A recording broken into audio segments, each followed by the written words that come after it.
بہت شکریہ علامہ ہشام الہی ظہیر صاحب، وقت دینے کے لیے۔ یہ بتائیے گا، علامہ پروفیسر ساجد میر صاحب کی طرف سے یہ پریس ریلیز جاری کی گئی ہے کہ علامہ ہشام الہی ظہیر کو جمعیت اہل حدیث کی جو ان کے پاس مرکزی ایک رکنیت تھی اور عہدہ تھا، اس سے فارغ کر دیا گیا ہے۔ اس خبر میں کتنی صداقت ہے اور یہ کیوں ایسے ہوا ہے؟ اس کے پیچھے وجوہات کیا ہیں؟ کیا ان کی طرف سے آپ کو کوئی خبر کی گئی یا ایسے ہی آپ کو ٹرمینیٹ کر دیا گیا، اور اس پر آپ کے تحفظات، آپ کا ریئیکشن اس پر کیا ہے؟ بسم اللہ الرحمن الرحیم۔ عامر بھائی، بنیادی طور پہ آپ نے اپنے سوال میں ہی جواب دے دیا ہے۔ جمعیت اہل حدیث پاکستان کا بچہ بچہ جانتا ہے، یہ اہل حدیثوں کی واحد نمائندہ اہل حدیث تنظیم ہے۔ علامہ احسان اللہ ظہیر شہید رحمہ اللہ اس کے بانی تھے، اور جمعیت اہل حدیث، آپ نے دیکھے سوال میں بھی جمعیت اہل حدیث کیا، وہ جہاں تک تعلق ہے ساجد میر صاحب کی جماعت کا نام وہ مرکزی ہے، مرکزی جمعیت۔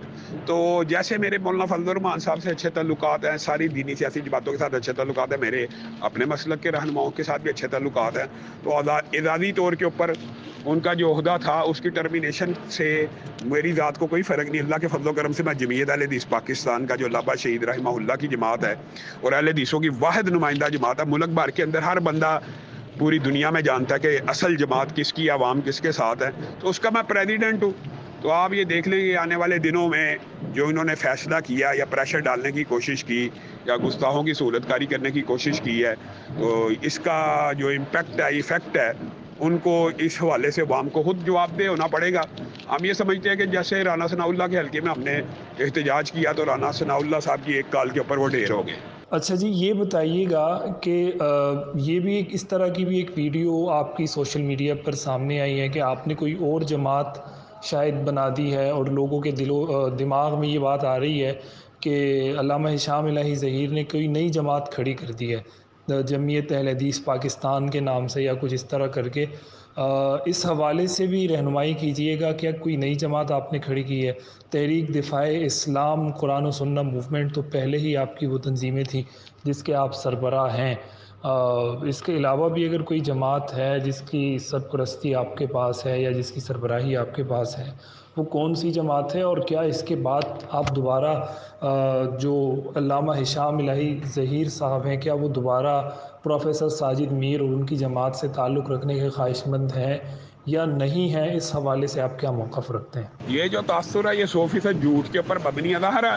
پراپوگنڈا کرنا اور جھوٹ بولنا بعض لوگوں کا طرز عمل اور وتیرہ رہتا ہے۔ جمعیت اہل حدیث پاکستان، علامہ احسان اللہ ظہیر شہید رحمہ اللہ اس کے بانی، البتہ میر صاحب کی جو جماعت ہے اس کے جو روح رواں تھے وہ میاں فضل حق رحمہ اللہ تھے، اور میاں فضل حق رحمہ اللہ نے علامہ احسان اللہ ظہیر شہید کے ساتھ جو کیا وہی میاں فضل حق رحمہ اللہ کے جانشین نے اگر میرے ساتھ کر دیا ہے تو اس میں مجھے رتی برابر کا فرق نہیں پڑتا۔ جمعیت اہل حدیث پاکستان، پورے پاکستان کا میڈیا، اخبارات، سوشل میڈیا، ٹی وی، ہر بندہ جانتا ہے کس کی جماعت ہے، کون اس کا والی وارث ہے۔ الحمدللہ میں اس جمعیت اہل حدیث پاکستان کا پریزیڈنٹ ہوں، اور علامہ شہید رحمہ اللہ کی افکار کو، نظریات کو انشاءاللہ ان کی سوچ اور فکر کے ساتھ اور ان کے نقطہ نگاہ سے ہم چلاتے رہیں گے۔ باقی اعزازی عہدے ہونا نہ ہونا یہ میرے لیے کوئی معنی نہیں رکھتا۔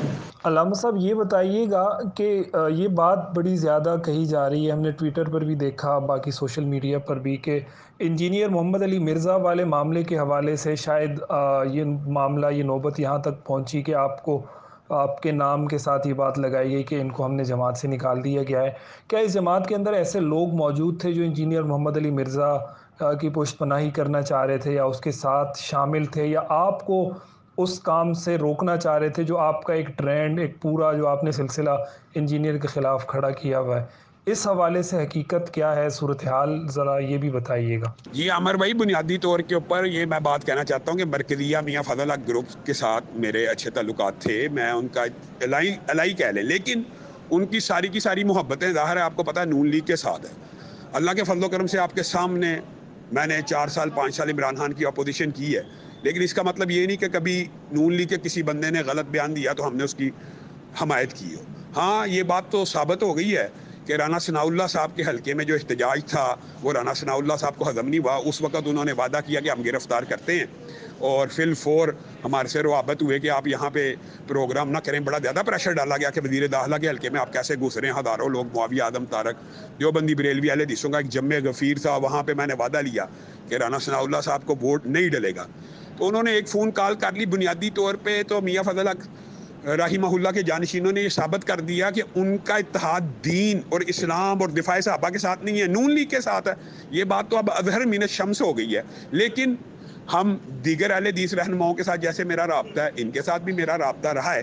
لیکن انہوں نے عین اس وقت جس وقت مرزا جیلمی کے خلاف تحریک اپنے عروج کے اوپر تھی, پشت کے اوپر وار کیا. لیکن اللہ کے فضل و کرم سے ایک بات میں آپ کو اطمینان دلانا چاہتا ہوں کہ اس سے یہ مطلب نہیں ہے کہ مرزا جیلمی بچ جائے گا. ہاں, یہ وقتی طور کے اوپر اس کو خوش کرنے کا انہوں نے ایک موقع فراہم کیا ہے. یہ ہمارے پر یہ سچی بات ہے کہ بڑا زیادہ پریشر ہے کہ آپ اس سے پیچھے ہٹ جائیں, آپ اپنے موقف سے رجوع کریں. کچھ نہ کچھ لوگ تو آپ کو پتا گستاخوں کے سہولت کار ہر جگہ موجود ہوتے ہیں, تو انہوں نے جو وار کرنا تھا کر دیا.